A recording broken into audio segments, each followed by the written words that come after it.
We are recording. Okay, you All go. right, welcome back, everybody, to day one. This here is the afternoon session. And just so you all know, if we go to our main Capstone shared folder for day one, you'll see the morning recording is inside there. And shortly after we end today, we will put the afternoon recording inside there. As always, if you have any questions, please email both Scott and I. Make sure you include us both on that email, just so that one of us can get back to you sooner than later to get you the help that you need. Also, too, each day we will do a recap email just to quickly summarize what we went over and what we're headed next for the following day. So if there's like any links for like, hey, check out this TED Talk video, or in this case, that IDEO shopping cart video, we'll include those inside our daily recaps. Also, what we're going to be doing inside our shared resources folder is we put a little area for links and resources.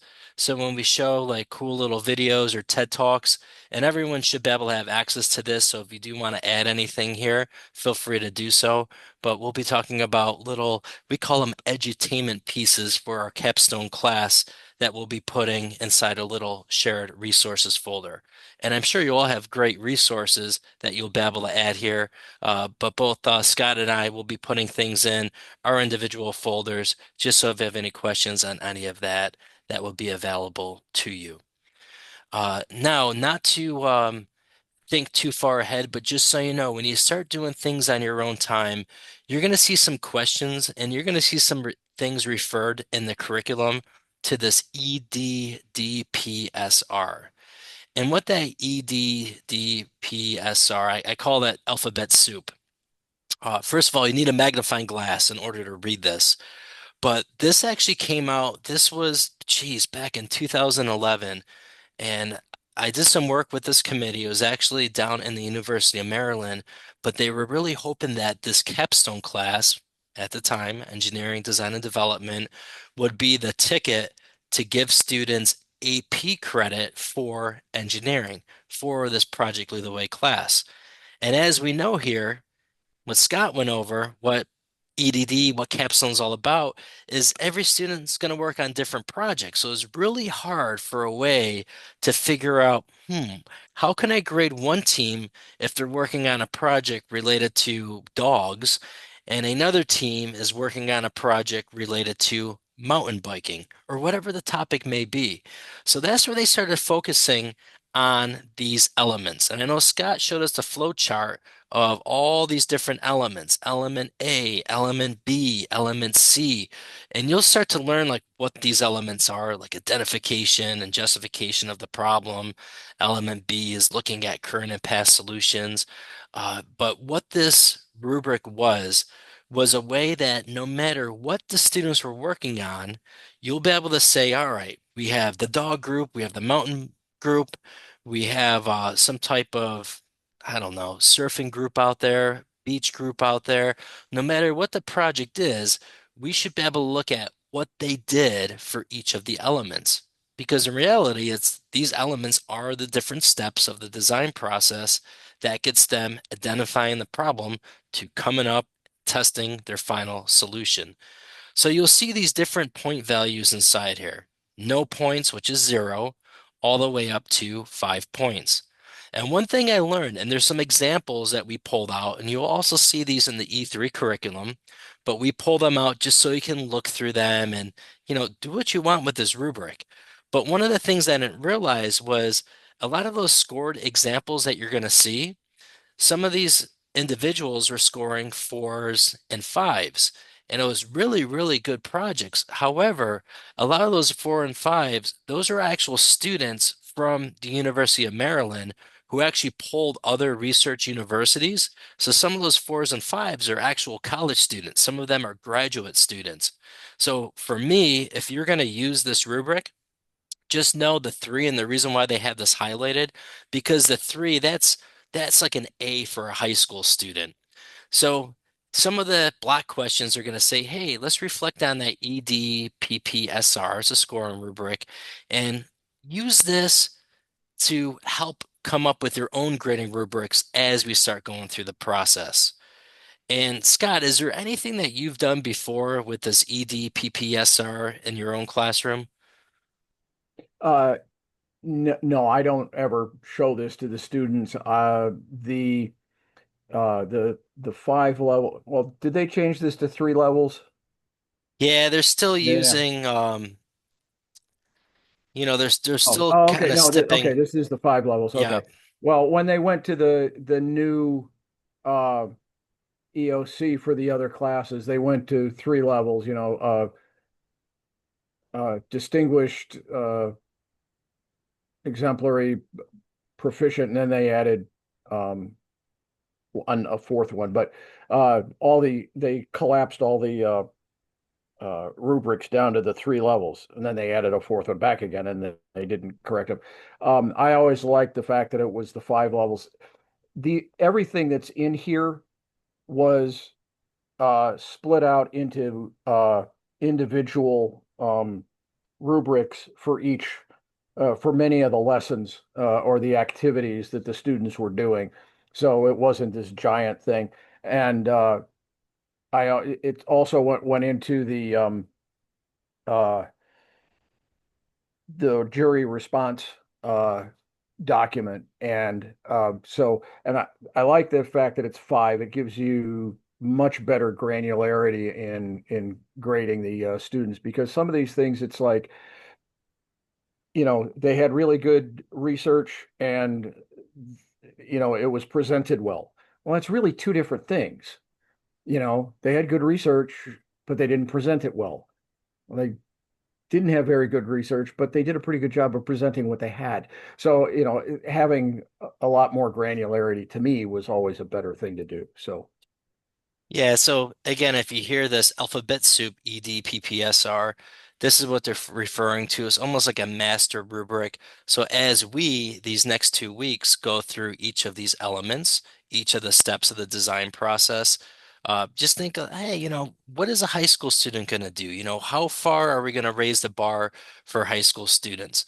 But back here inside the scored examples, is actually broke down at each of those elements. For example, what we're going to be starting, actually, we're going to start talking about this element A tomorrow.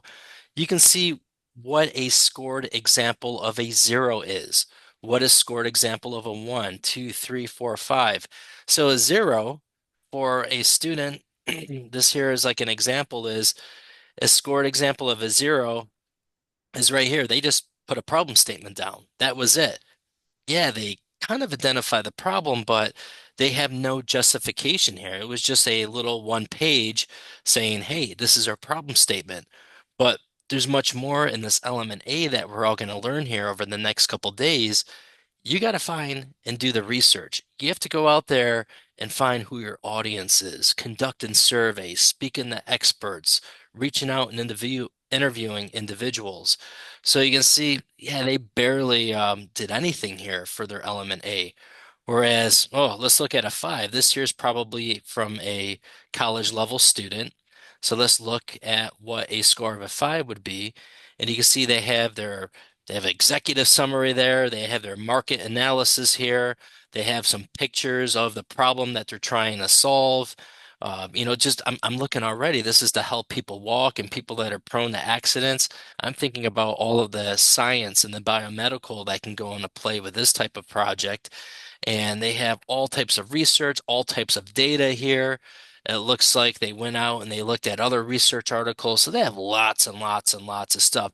This here is very, like I said, scoring a five is uncommon for a high school student, but at least these examples are out here for you to take a look. So instead of you fighting through the E3 system to find all these examples, we pull these out, and these are going to be inside our shared resources file. So it's right here. It's called EDDPPSR resources.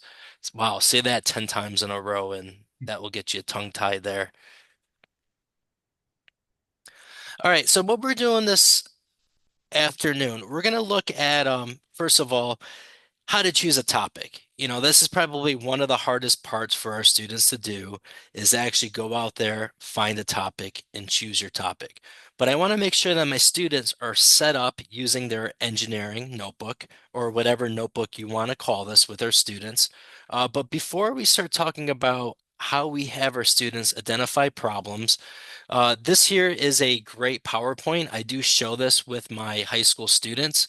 This here is a lot on that notebook that the students are going to record all their information as they go through this whole process.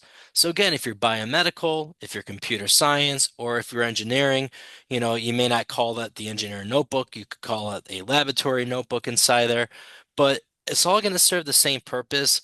It's going to document each step of this design process that your students are going to do for the next several months with inside your class. And for us, what we're going to do is we're going to be documenting our process that we're going to be going through over the next 10 days. So kind of an advanced way. But, exactly what is an engineering journal? It's just a way that we showcase all the work. It's a way for us to prove that it's our idea.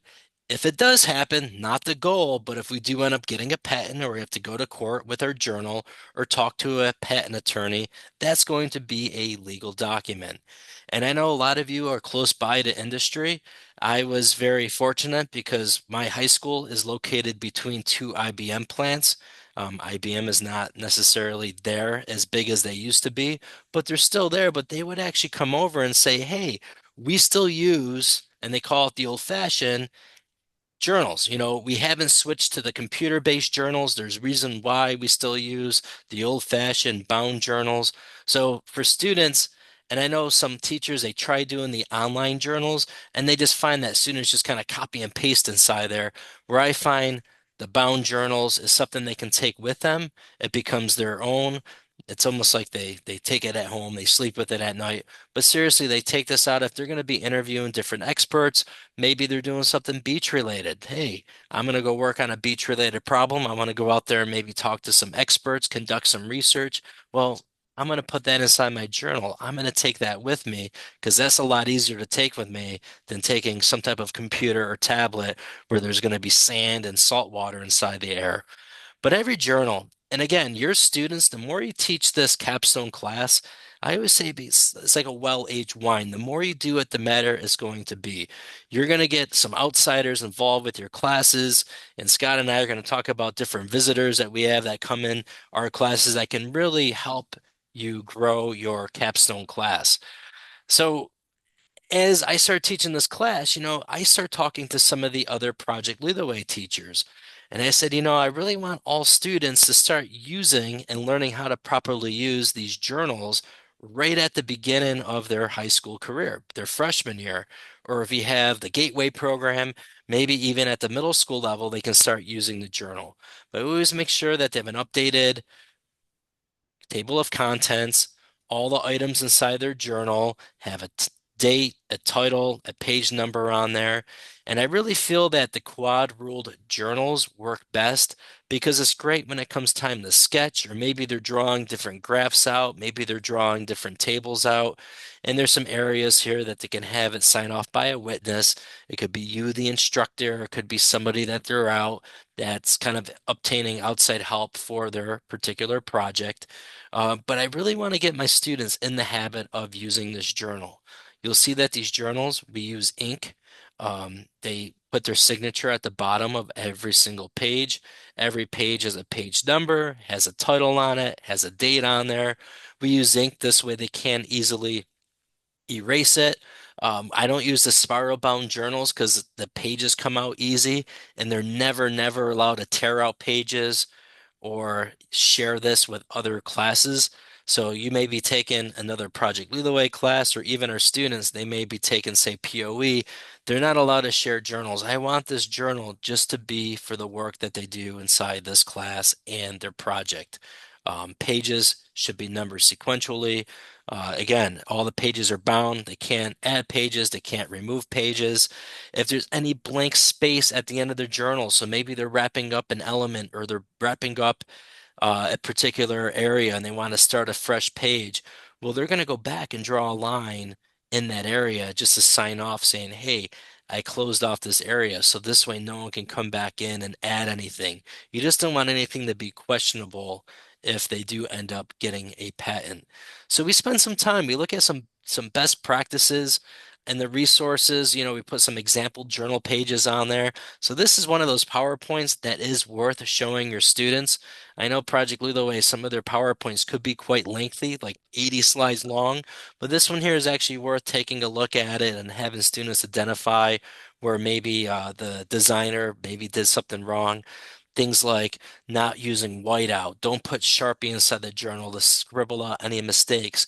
Just a simple line, initial it, and write the correct information right by it is ample. Because if you have all these, blacked out marks and white out marks, that could be questionable when it comes time if they do decide to take this further.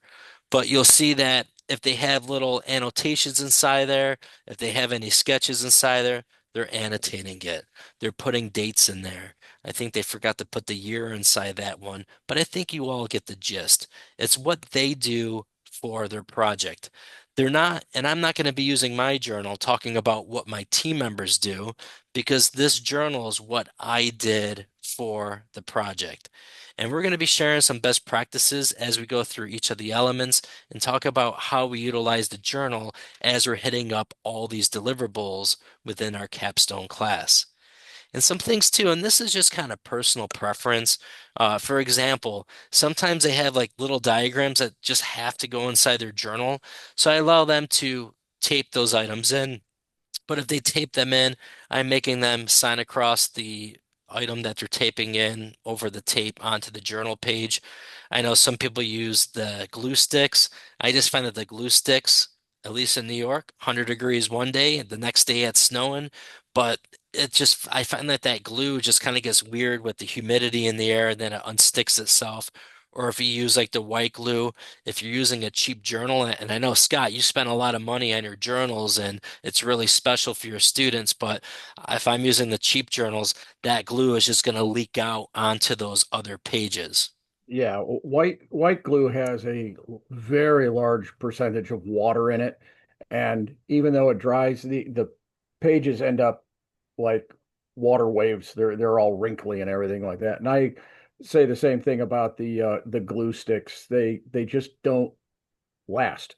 It dries out and the things come off. So I keep ample amounts of invisible tape rolls in the lab. So that's what they use.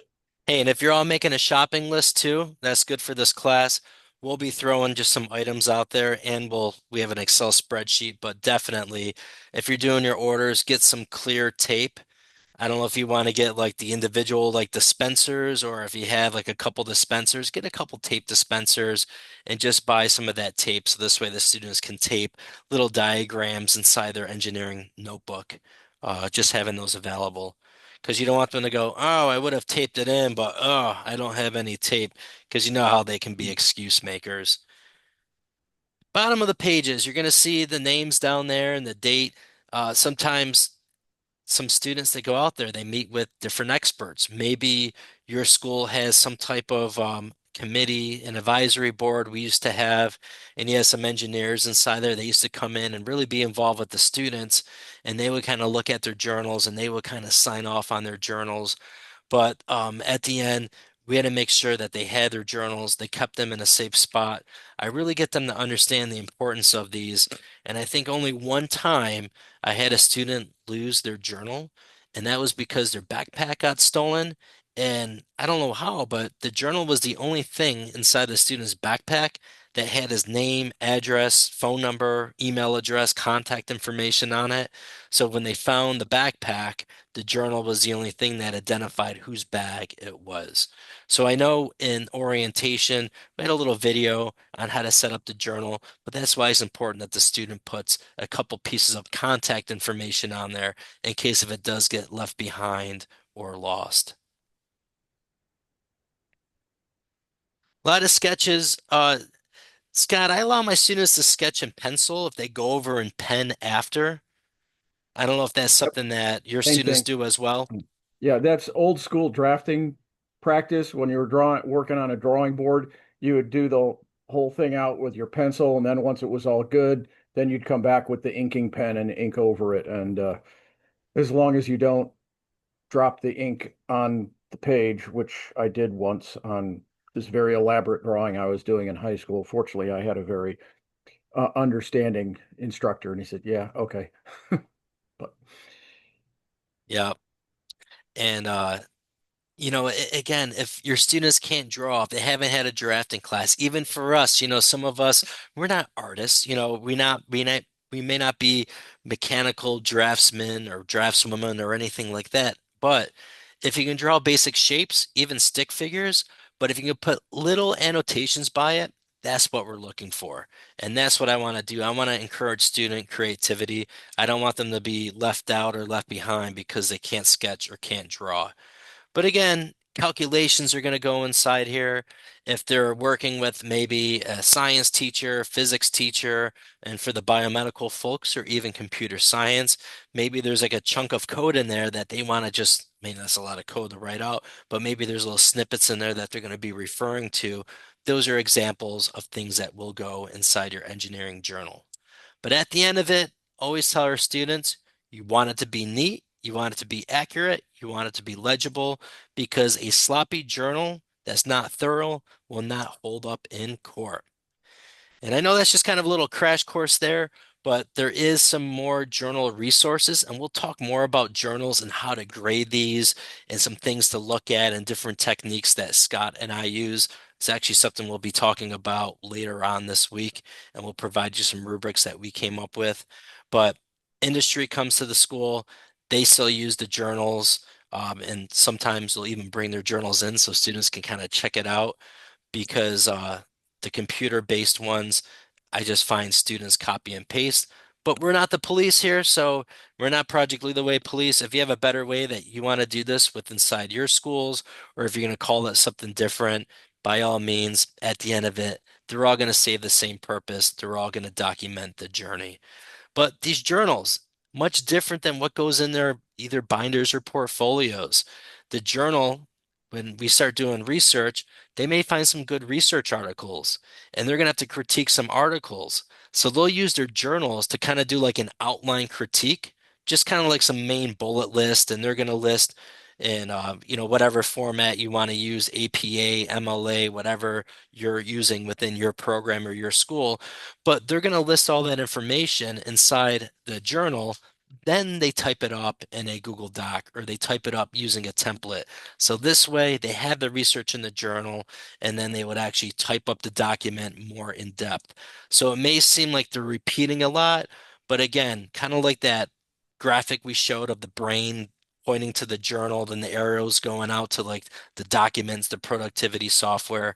We're just trying to train students to think in a certain way that everything goes inside that journal, lab notebook, and then eventually we pick out the exemplars, and that's going to be part of their final portfolio, final presentation, and etc.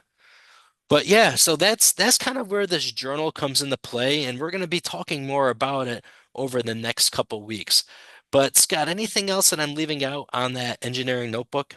yeah, I do find it's always funny that in all this stuff that they teach us here, uh, that some of the standard requirements are that each page is supposed to be printed numbered and have a place for a signature and a witness and a date and everything, but it's also supposed to say proprietary information on every single page. And guess what PLTW didn't put in uh, their engineering notebooks? It's not on there. Now, what they do on this one, which I think is great, is that they do every other page isometric and orthographic. They go back and forth. Yeah. For all my classes other than this one, I get my engineering notebooks from the company that originally made the PLTW books. They're called Creative Notebook Solutions out of Fort Wayne, Indiana, and you can get the Ortho ISO for that one too. But for this class, I don't usually have, a huge class. I think one year it was two, and I think the biggest I've had is 16. But I go to what the heck is the name of the company? Just ran out of my head. Book Factory or The Book something? Factory, right? Yeah. And I get the hardbound book, and I end up I have them embossed with their name on it. So it's Panther Engineering and their name on it. And uh, they don't, at least the last I looked, they don't do the ortho ISO. It's just orthographic. And if you notice this, if you look at it real closely, this is what they were using in the presentation, this style of paper. Um, and but I make a big deal about it. I have them come up front. I hand it to them. We do the grip and grin. Somebody takes a picture, and I say, welcome to, the engineering profession and all. One of the things that having them do it in paper is, when they do go out on college interviews and stuff like that, I encourage them to take it along, uh, because they can show it to the professors they're talking to and stuff like that, and it shows that they have a level of professionalism in what they're doing, and so I encourage them to do that. And let's see, what else was I going to say? I think the thing on the dates where they didn't put the year on it, uh, I think that was so that it was a perpetual poster and stuff like that. So. But yeah, I work on them pretty hard, and yeah, the keeping it in a safe place. I always tell them the story about the guy who came in one day on a Monday, didn't have his notebook. I said, "Where is it?" And he says, "It's in Lubbock." I said, "Excuse me?" Well, I got a ride home on Friday with my buddy who has a pickup truck, and I threw my backpack in the back of the truck, and we were talking and laughing and listening to music and everything. He dropped me off. I hopped out of the car and went inside. He drove off with the backpack in the back. Well, that was all well and good because he went off. The kid went off to Texas Tech for his, campus visit. That's why it was in Lubbock. As it turns out, on the way back, they hit one West Texas real gully wumper of a rainstorm, and guess what happened to his backpack? Oh, So that's why I said keep it in a safe place. yeah, those are good points and everything. Yeah. So And yeah, some good questions are coming up, and please ask, the bottom of the page, is it always going to be filled out completely? At least it's always going to have their signature on it. And as far as a witness goes, they may not always have a witness. So maybe they only have a handful of witness signatures inside there. And that witness could be maybe another teacher that may have helped them out if they are going out speaking to different experts out there and they're trying to kind of showcase what they're working on, then they can sign off as being a witness inside that area. yeah, a lot of And the purpose of the witness signature is to be an independent name and date on there to firmly establish the date that that happened. And so I try to discourage them from passing their notebooks around themselves within the team, because it's kind of like getting your brother-in-law to sign off on it. If you end up in court, is the court really going to believe that your brother-in-law signed out on the correct date? So I encourage them, two teams to get together and trade each other's notebooks, and then the next week trade it with a different team so that they get some semblance of independence in the way of signatures. I'll occasionally sign one if they ask, but I don't make it a general practice of it. Um, the big thing that I point out to them about making sure that they do it right, especially in this class, but really in all of them, is that you don't want to end up in a situation where you've got something that's going to be really great. It's going to be very lucrative for you, and you end up in court and you didn't follow the rules and you left a blank page and then you came back and filled it in later with the date that you thought you were going to, were supposed to have done it. And now you've put your hand, raised your right hand and said, I promise to tell the truth, the whole truth, nothing but the truth. And then the opposing counsel says, did you really sign this on this day? And you say, yeah, of course. Well, now you just perjured yourself and you've gone from a civil case to a criminal case. And I try to get them to understand that welcome to adulthood here, guys. This is the kind of stuff that can put you in jail if you're not careful. Or at best, you're just going to lose out on a couple of $1 billion. So I try to get that stuff across to them. So another good question came up too is, do you allow students to put their do nows or exit tickets inside the engineering notebook? Um, I've seen it both ways. I want my students only to do stuff that they do in my whole capstone class. So yeah, it may show like the shopping cart audio video. So I allow them to write notes inside their journals, but other people say, no, I want that journal to only be for everything they do pertaining to their project. So I don't know. That's kind of like the gray area. However, I don't want them putting CEA, computer science, or things they're doing in their biology class separate from what I'm doing in Capstone inside that notebook. I want this to only be things that they do for my class. So if those exit tickets, I mean, you could have them utilize it. So this way they're opening it up, they're getting it out as part of your classroom management routine. But I know some teachers are like, no, I just want that journal just to be for their project. Or maybe you have two journals, one for all the other non-project related stuff, and the other journal is only pertaining for what they're working on with their Yeah. project. Yeah. Scott, what do you do? In the industry world, you have one engineering notebook per project. And so, like, if you're working on two or three different projects because you're working with different teams, you've got two or three books and stuff. So it's exclusive to that, and it kind of goes back to what I was saying this morning about if they want to promote you up, you need to hand that off to the next person who's going to take over work in your slot on that project. So it's got to be that project only. And so I tell them, whichever class you're in, that's a project. That entire class is the project. And so I have them take all their lecture notes and everything in it because that's part of their research for their project. Knowing how to go out and look things up on the U.S. Patent and Trademark Office website and search for it. That's part of their research on that project for knowing how to go get the information that they need. So I look at it from the standpoint, this is the notebook for their class from a traditional high school kind of perspective. But you add on the stuff about you got to get signatures on it, you got to date it properly, you can't go back and redate, you got to tape it, all that kind of stuff that now makes it an engineering notebook, not just a high school class notebook. Yeah, so I mean, just something to think about.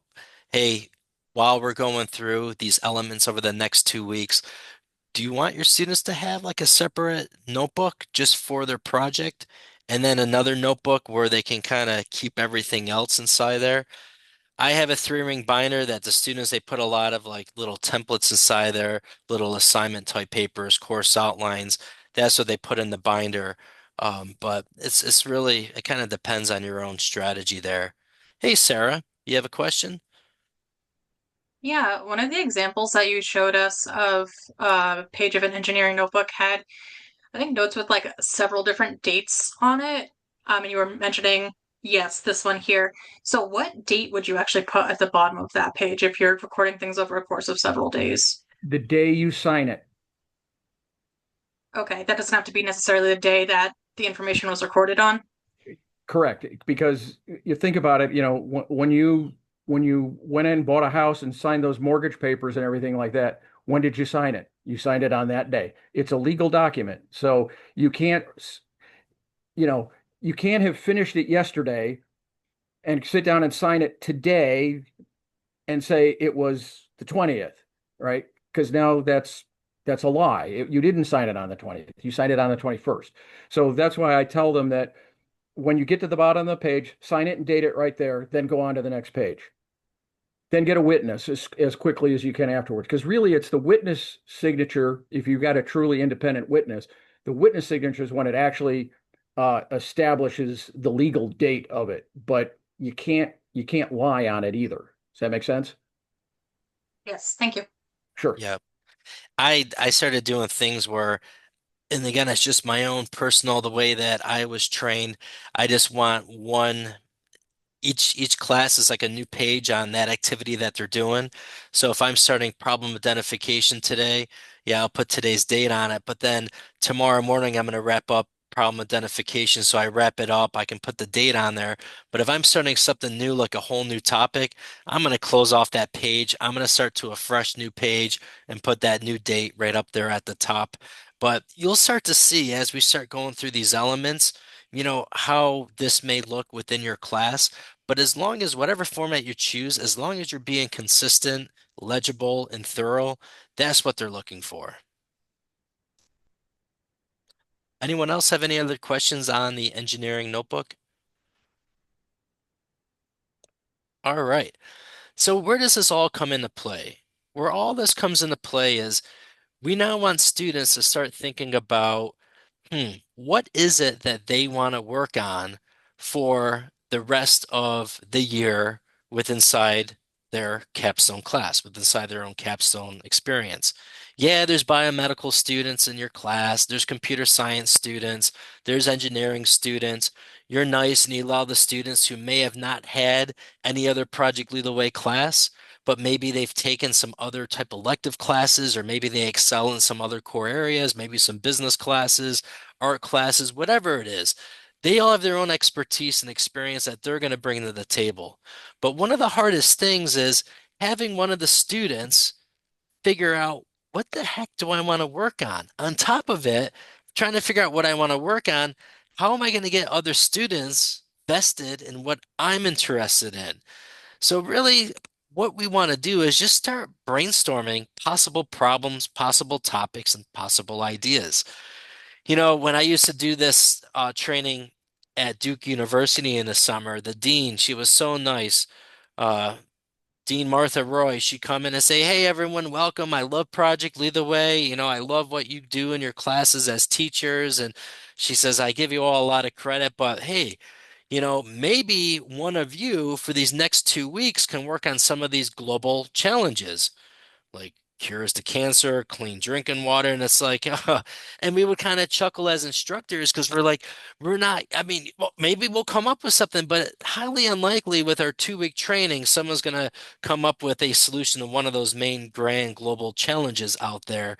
But again, not the goal of the course. We want students, even us, we want to choose a topic and identify problems that are going to kind of be fun to work on for the next 2 weeks, that we're going to be motivated and passionate about. And as you start brainstorming ideas, even though we say, hey, don't think about solutions, but again, is this something that our students will be able to build, something they'd be able to test, something that they would be able to find the research and data to help back? But there's a lot of different aspects too. Is there something out there that have to do with health and safety? Any legal issues, any technical problems?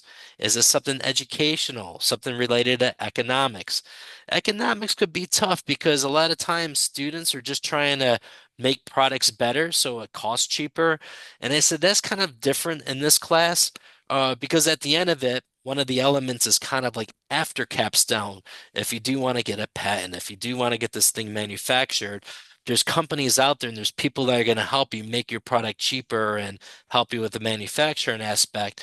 So I wouldn't use necessarily economics as a way to work on a project for the entire year. But again, we just want to think about, hey, what are some problems out there? What are some things that people may be experiencing? You look at things like helping the disabled, and that's always a topic that I try to tell my students. But again, I'm not really telling them what it is that they're working on. I'm just trying to get them, and this is kind of like as they start approaching this element A in the curriculum, we're just trying to get them to start identifying different problems and different ideas. Because at the end of this, we want this to be their idea, not other classmates, not the instructors. It's something that's going to keep them motivated to come in the class every single day. You don't want them to say, oh, there's current products out there. We want to make them cheaper. We want to build it better. Pointing to other products and just saying, hey, this product exists, so there must be multiple solutions out there. Well, sometimes the best solution isn't necessarily the only solution. So we just want to make sure that we're looking at all areas. And there's a way that we're going to do this. But basically, we want students to become an expert within this topic. We know there's going to be research. They're going to have to go out and conduct surveys. They're going to be going out talking to different experts, lots of interviewing going on, looking at different patents out there. So again, if they're choosing a topic they're not excited about, that they don't love, it's not going to go far. They're not going to want to work in your class. They're going to sit there with their head down. So this is probably one of the hardest parts of this class, is just getting students to brainstorm different ideas. And what we're going to model here over the next 2 days is, how do we go from recording all these ideas inside our journal? How do we share them with each other? How do we find overarching themes? How we form teams? And then once when we're in a team, how do we actually identify problems that are worth working on for the next 2 weeks? So we want to focus on quantity here. No bad idea is a horrible idea. Sometimes the students write silly ideas out, and I welcome that, because sometimes those silly ideas could lead to other serious, well worth solving ideas. And I know Scott probably has some great stories of where students may have some really silly ideas that end up being pretty successful. So I don't want to like shoot students down right away, but I want them using their engineering journal to identify some problems. And we'll show you some examples here, but we really want students to choose things that they love. There's different techniques to do this. We always start off with the don't you hate it when statements, or hey, what do you really know? Or what is it that you love? What is it that you're passionate about? But we want them to just think, and brainstorm all these ideas. What do they love? What they're passionate about? Is there anything in there that really frustrates them? And again, here's these global challenges that pop up a lot with energy, transportation, water resources, land use, pollution. You know, they may be well defined, but you know what? Sometimes topics and problems could help out, leading to solving some other problems that could help different populations out there or help in different areas out there.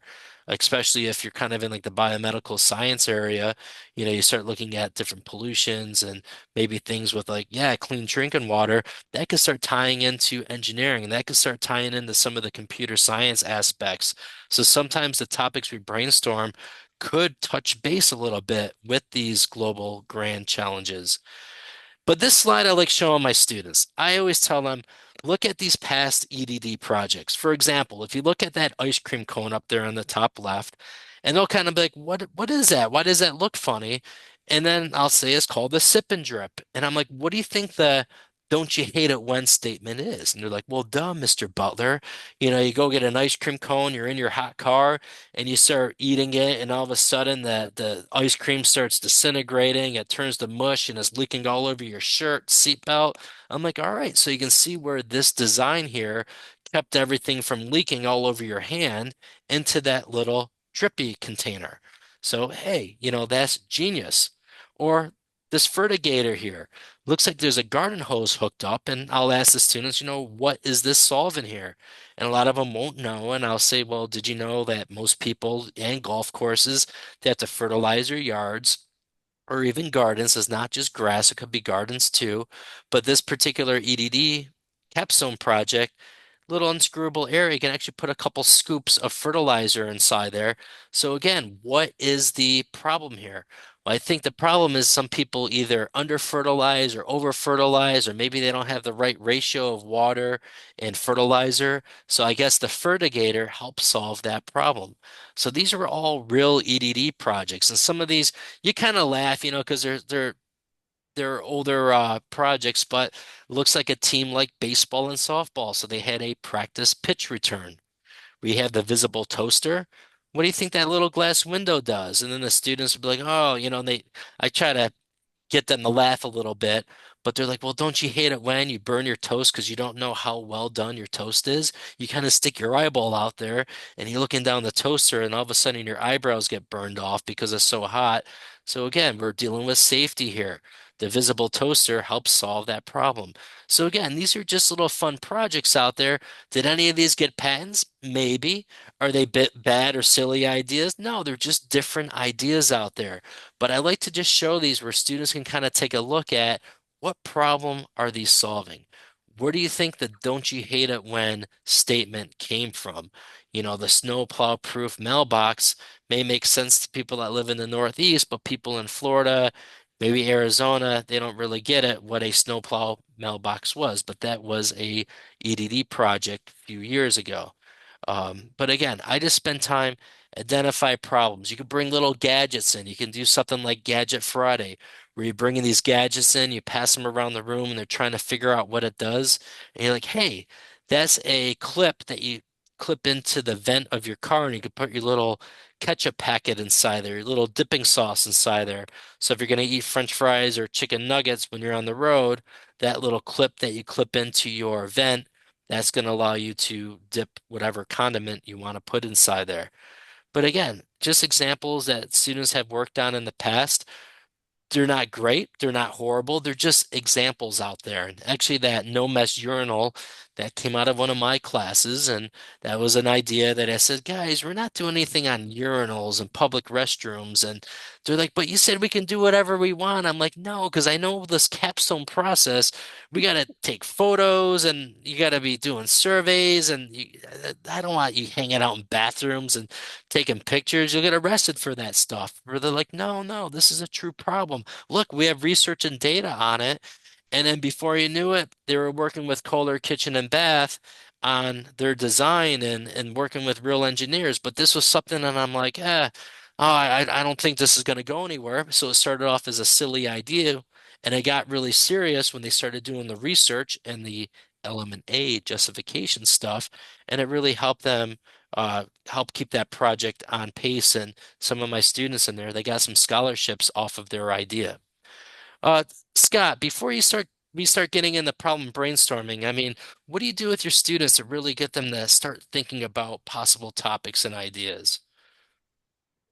Um, oh, I always like starting with what are my three loves? Because it's again, because impose this rule of only seniors, so I do have to worry about that senioritis kind of a thing. So it's got to be something that is really meaningful to them. Because if it's not, then yeah, that senioritis can really bite by the time you get to the late third quarter, fourth quarter of the year. So like a couple of years ago, I had a fellow who had a Jeep CJ, one of the original Jeep looking things. And there's no place to store anything securely. There's no locking glove box or anything like that. So he ended up designing this box to mount onto the back where the spare tire goes. That's a metal box that you padlock shut and stuff like that. So when you're going to the beach, you can pack all your stuff, and if you need to leave stuff in there, you can. And also, it was something that he was very passionate about. He brought a couple of guys along with him on that one, um, and stuff. So that's the kind of stuff that I like to get them to do, rather than "Don't you hate it when" or the other one is because if they're really passionate about it, they'll keep it going. The biggest problem I find at this stage of the game is not they don't think about what is the problem. They say, I want to build they're already at a solution. And I try to work on it through all of the classes so that they know by the time they get there, I'm just going to hammer them about stop thinking of a solution, think of a problem. But that's the biggest problem I find at that point. Yeah, even too for these summer trainings, I had, just teachers come in and they're like, "Hey, I really want to work on this topic here. I know what the solution is." And someone actually brought their prototype and I said, "That's great. I love your idea, but remember, trust the process. That's what we're trying to teach you here." And when students, or even too when, teacher students are in these trainings, they may be so dead set on a problem and they already have a solution in mind. It's so hard to work backwards because they start getting all tangled up in these elements. And it's hard for them to organically trust the process that's laid out, each step of the design process, these elements that are going to help them identify the problem and come up with the best solution. So I'll even ask the students, first week in school when they come in, hey, anyone think about any problems in Capstone? You've seen last year's presentations.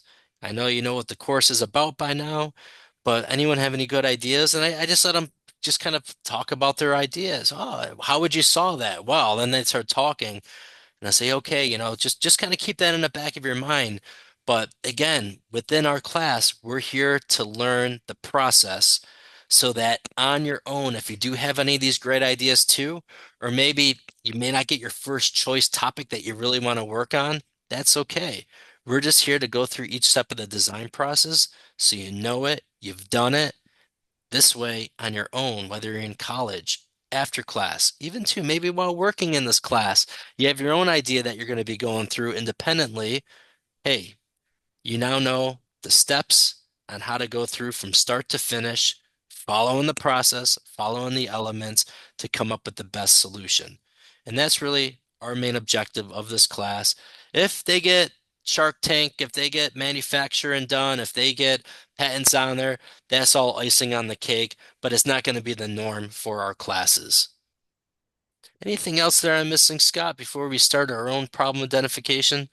Yeah, I was just going to show. Could I have the screen for a Oh, second? yep. Let me stop sharing. You can have it.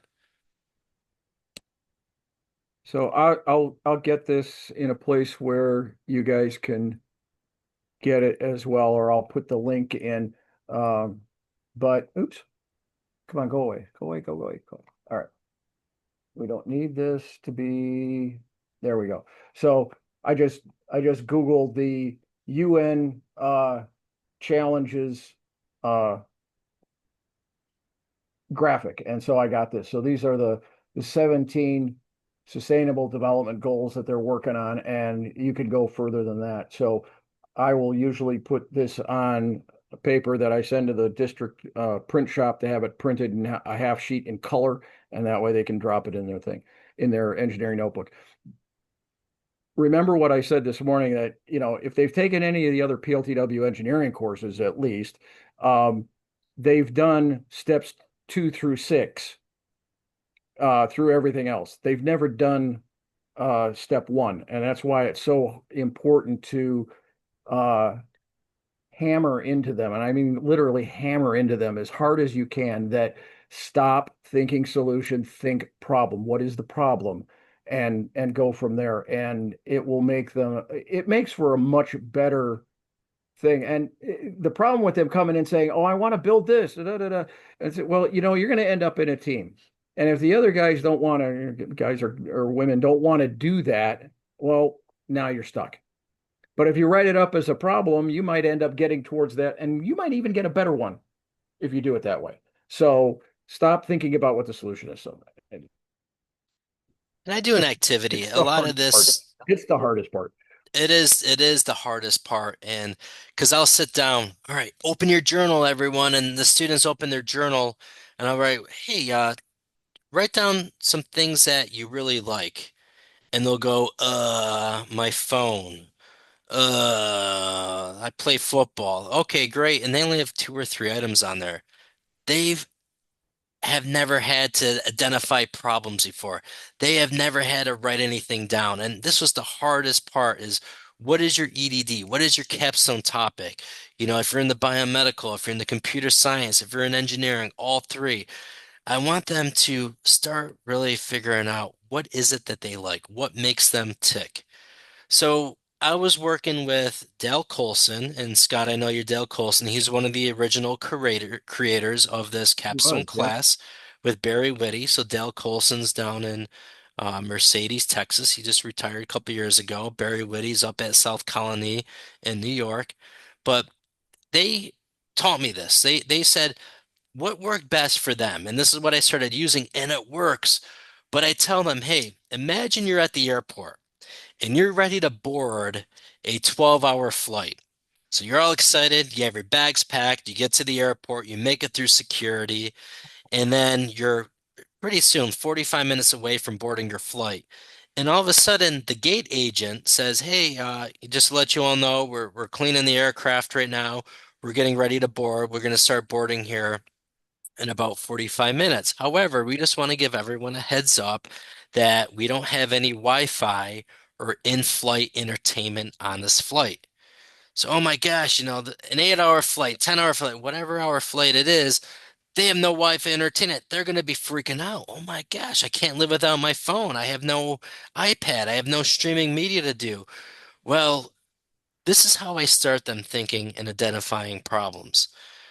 I said, your parent gives you 50 bucks and you go over to Hudson News, and we've all been to Hudson News, but you're going to look through all these different magazines here. So you're walking in the airport, that plane's going to be boarding 45 minutes, several hours. I'm going to be bored on that flight. I can't sleep that long on the plane, but you have 50 bucks and you're going to go down the magazine section and you're going to buy 5 magazines. Now, I'm not talking like Time magazine. I'm not talking about, Sports Illustrated, but 5 magazines. What are those magazines going to be about? What my 5 magazines are going to be different than Scott's, or they're going to be different than Samantha's, or Soraya's 5 different magazines. So, what 5 magazines are you going to buy with that 50 bucks that your parent gave you? Now, kids, they may say, what magazines? Yeah, I've seen them at the grocery store. So we even visit this website, magazines.com, because they have all different categories. They have outdoors, they have fitness, they have household. Because by them thinking about five categories or five topics is going to help them identify problems. And we do an exercise together in class. What I do is they come in, they take out their journal, and I said, look, one of your topics, we're going to brainstorm problems together, school related problems. So we take our journal out and we want to get those creative juices flowing. So I physically get them up and we walk around campus. We walk down the hallway, we walk through the student parking lot, we take little 5-minute breaks. All right, everyone, let's sit down. Let's write some problems you see here. Let's look at the parking lot. We're physically here at the parking lot. What are some problems? Wow, not enough parking spaces. There's potholes. The lighting's horrible here. There's nowhere for handicapped individuals to park. Okay, so let's continue writing down some possible problems. Now let's go to the athletic stadium. What are some problems here at the athletic stadium? Oh, Mr. Butler, I'm on the football team. There's nowhere to use the bathroom. All the times we have to go run back inside the building. There's no outside athletic restroom here. Okay, great. Let's just continue to write things down associated with anyone who's on an athletic team, or even if you don't play sports, have you come to a game before? Are you a spectator? What are some things that you wish you had or some problems that you may see here? So day one, I just get them walking around campus. If I just do it from the classroom, no good. I need them physically going out, visiting the problems, visiting the area. They're going to have much more responses in those particular areas. But back to this airport problem I was talking about. They buy five magazines, but I want them to write down, what are your five magazine topics? For me, mine may be golf, fitness, beach related, fishing, maybe home improvement. All right, so those are five areas, but I'm not talking about any problems yet inside there. They're just five things that I like. And maybe two, maybe to get these kids these days, they're all on social media and they're just kind of in their own tech world bubble. But even too with social media, if they're on like Instagram, well, what kind of things are popping up on your Instagram reels? Oh, well, a lot of it has to do with baseball, and I'm on the baseball team, so maybe that's one of their topics. Maybe a lot of the stuff they see could be fitness related. Maybe it's on arts and crafts. But I want them to come up with five of these topics. And this is what they're going to start inside their engineering journal. They're going to write down what their five topics are.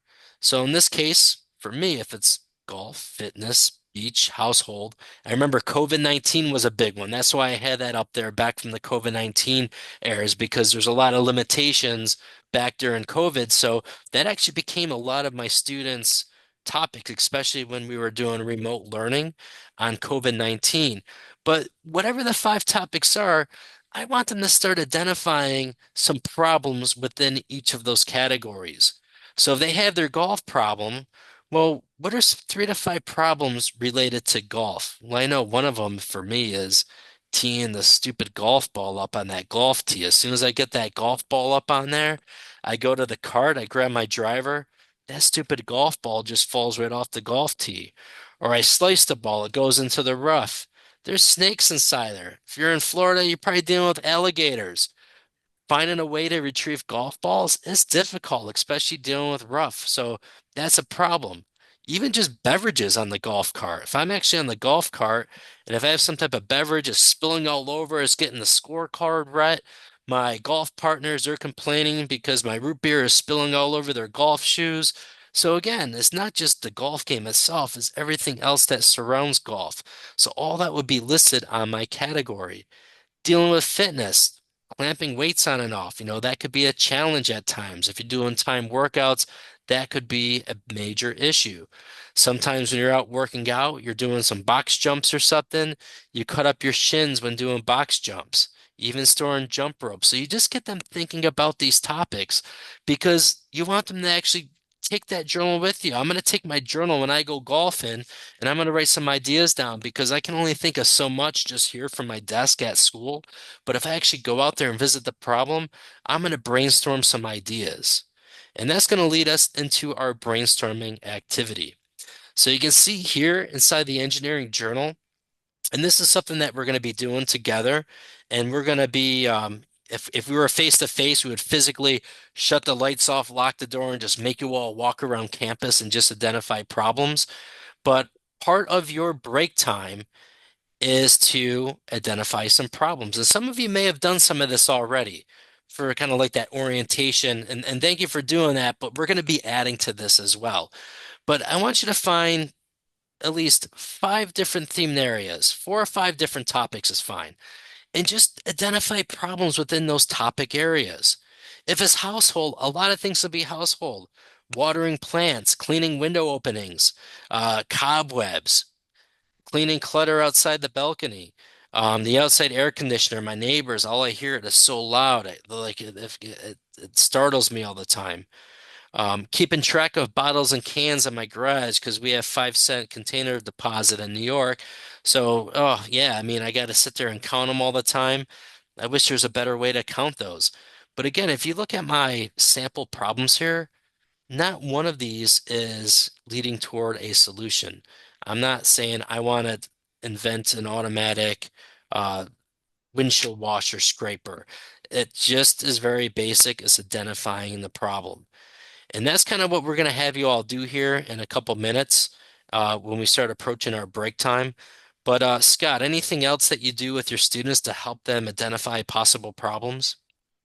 Uh, no, like I said, I pretty much have them stick to the what do they love, and stuff. But for the most part, they usually come up with stuff. I haven't run into anybody lately that is just completely stuck on something. But I might ask them some questions about what they're doing, and then I do the same thing that Dale used to do. I have them put it up on a piece of poster paper. I get this sticky note poster paper, and I have them write on my three loves, as Dale used to do it, LUVS, Yeah, my three loves, and then so one, two, three different subject areas, and then within each one of those subject areas, they have to come up with three more specific problems that they have in those areas. So um, yeah, that's what I am. And then we kind of do a gallery walk kind of a thing where they present to each other what it is and more detail of what they're thinking about. yeah. And this is going to be the first step, and this is going to kind of lead us for the rest of today. And then tomorrow, we're going to be sharing some of these. We're going to be finding what the overarching themes are, and that's how we're going to be getting into our teams for these next 2 weeks.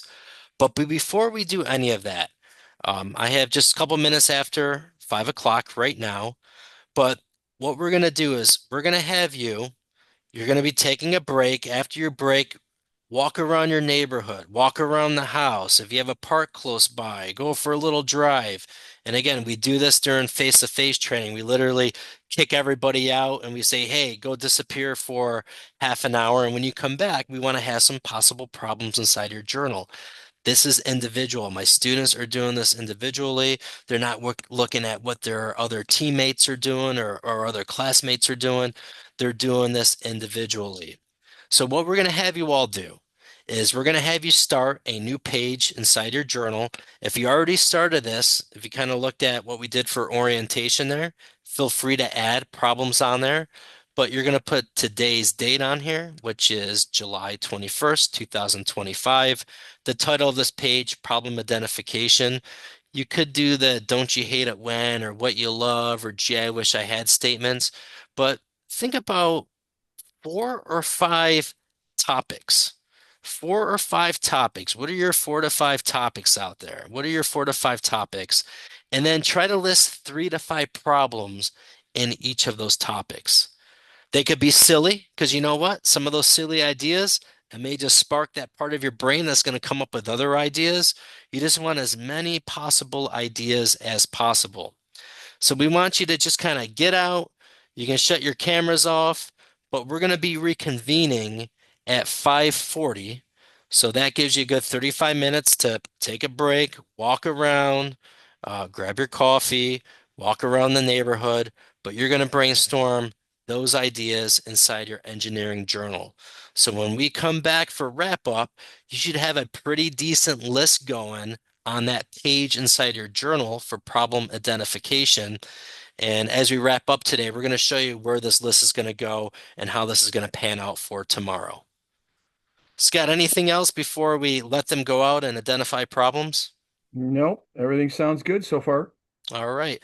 I am going to stop the recording and open up any questions you may have right now.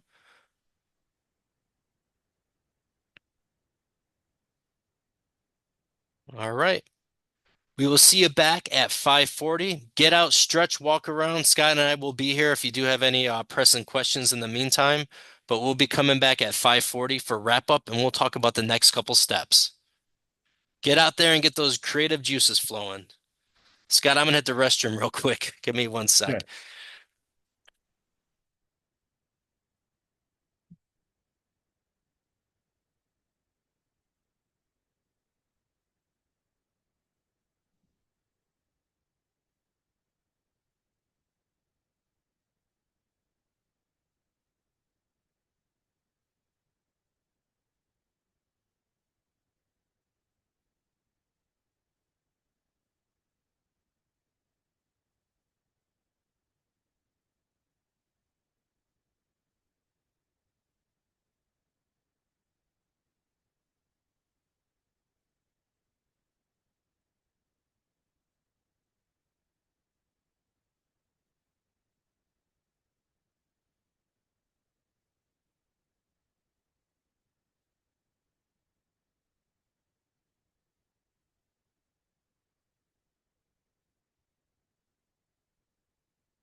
Yeah, Scott, so tomorrow, before we leave, I'm going to share them the spreadsheet file where tonight they're going to look at all their possible topics. They're going to list their top three.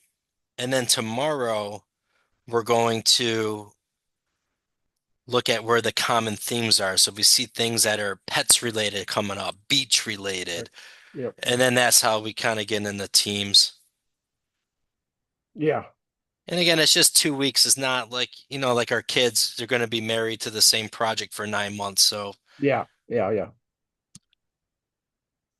keep it simple and keep it summer training core friendly. Yep. Absolutely.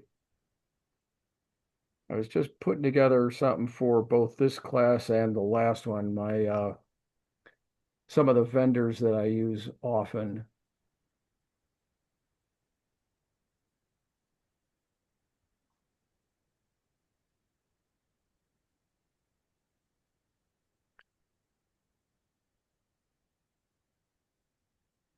How's the weather down there today, Scott? Oh, hot. Alexa, what's the temperature like outside? Right now, it's 96 degrees Ooh. Fahrenheit. Tonight, expect a low of 77 degrees. So no cooler than 77 overnight. Ooh. Yeah.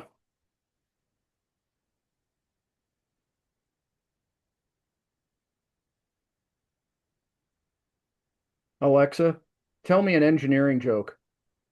How many software developers does it take to change a light bulb? 3. One to screw it in, one to write the documentation for the retrospective, and one to complete the wiki for the following iteration. I get an email every week or two or something like that. It's keeping up with her name. I won't say it. And one of these is always fun with, and tell me a physics joke, tell me a this joke, tell me that, and they're always pretty corny. Tomorrow on the agenda, I'm going to share my screen here. It looks like Oh, we're did you getting mean to into, did you mean to pause the recording? I think it's paused. It Oh, is. all right. Hey everybody, welcome back. As you can see, getting outside, walking around, even for our students, making them physically visit the problems is the best way to get them to brainstorm ideas inside their engineering journal. For me, this takes a long weekend for them to do. I'm not just going to sit down with them in class on a Thursday and then, hey, by the end of my 42-minute period, I want to see all these ideas. I like giving them to this, maybe starting it on a Thursday, have them continue to utilize the journal in class. We walk around campus, they take it home with them over the weekend. Maybe one of their topics is something work related. Maybe they work at a pizza shop. Maybe they work at a grocery store. So maybe that's going to be one of their topics that they're going to identify problems in. But I want them to just continue to identify problems, go out there, speak to people. If theirs is golf related, go out on the golf course, go to the pro shop, just tell people what you're doing. Hey, I'm just trying to come up with some different ideas here. Because even not that you're going to give someone else or someone's going to give your students an idea, someone's problem may end up helping the team identify other problems out there. We have a question out there. Hi, Jeff, it's me. So are these two different activities, um the the airport magazine, is that a different activity and then this may be a separate day activity? Yeah, I start them out because I start them out. We just kind of walk around campus and we start just brainstorming some problems school related. And then have them come up with their own topic. So that's where I use like the airport activity. I'm just trying to get them to think of main theme areas, golf, beach, fitness, hiking, household related. So I use that airport scenario just to get them to kind of think about, what could be some topics that would interest me? Because most of my students, when I say, hey, what do you like? They just read off like one thing, maybe two things, but it's just a way for me to get them to think of multiple topics that they can brainstorm problems in. So it's almost like one giant activity that we're doing. How that's going to look when my students, when I see their journal, let me just click back here. This is what I'm looking for as a deliverable from my students. And this is something I'm going to have as a deliverable in my Google Classroom. I'm going to see a picture or a scan of your engineering journal with a bunch of possible problems inside there.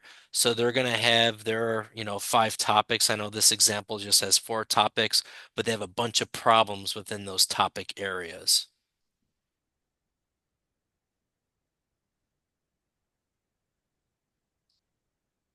But I really think giving them a long weekend to do it.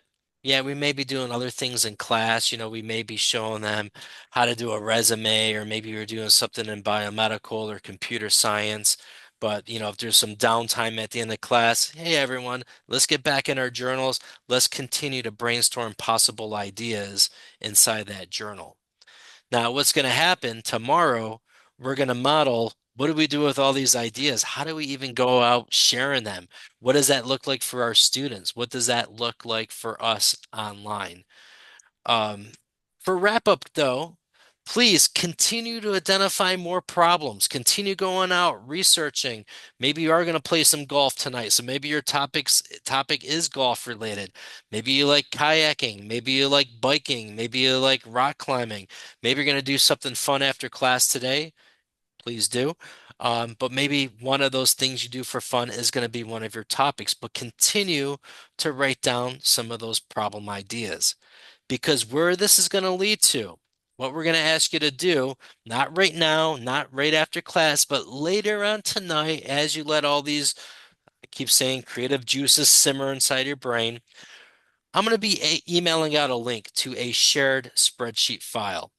And what I want you to do is you're going to look at all those different topics. So if you're looking at your journal, you see all these different topics.